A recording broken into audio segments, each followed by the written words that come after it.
So the Celtics topped the Grizzlies here at TD Garden, 122-116 in what was a very impressive showing by the Boston Celtics. And this segment is powered by 1-in-100. Head over to 1-in-100.co where you can sign up to win tickets to see the Bruins, the Patriots, including this weekend's big game, the Celtics' big matchup against the Golden State Warriors here at TD Garden next Saturday. Also a good one. That's 1-in-100.co.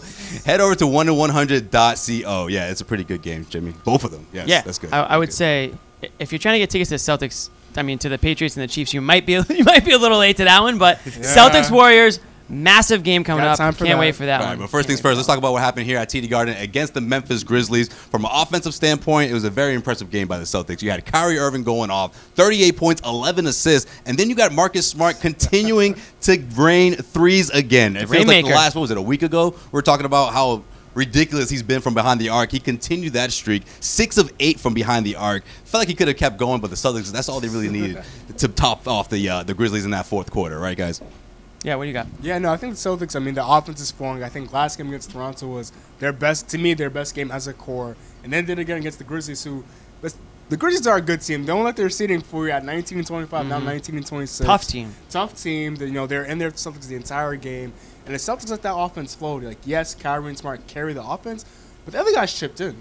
It wasn't like obviously Kyrie had the most points, but you can tell like it wasn't a forced 38. It was a natural 38. He did what he had to do. He was passing the ball again, which is something you don't really see. But I think as a team, the Celtics did a very good job of getting everybody involved. They stayed true to their defense, true to their offense, and they're starting to get that momentum going. Yeah, a few things that stuck out to me in this game. One, I was really looking to see how they came out in general, because if they go out and they lose tonight against the Grizzlies, who the heck cares what they did against the Raptors? After all that talk and everything like that, they go out and drop this one. Yeah, and it was back and forth for a while. Another thing I wanted to say is that the Grizzlies they make you play like ugly basketball. Like they are just like tough in your face. Like that's just the team there. So like you can't expect like a free flowing, smooth game when you play the Grizzlies. They make you uncomfortable. Yeah, exactly. They make you uncomfortable in your face. And thirdly, I thought a few players just stood out. Kyrie, we talked about him. Baines. Making his presence felt. Speaking of people who make teams uncomfortable, I mean, exactly. Look what he did with Marcus Gasol. Like defensively, we know how important he is, but I feel like not seeing him around throughout that stretch where he was injured, you forget. We forgot how good he is defensively for this team. 13 rebounds off the bench, I believe. Yeah, I think 8 offensive or something ridiculous. I mean, his tip, he's got a good touch around the basket. Like he's good at those tip-ins. Like and big stops. It's huge. It's huge for the momentum when instead of just breaking a long 2 or a 3 or whatever it may be, he's right there to pick that up and put it right back in.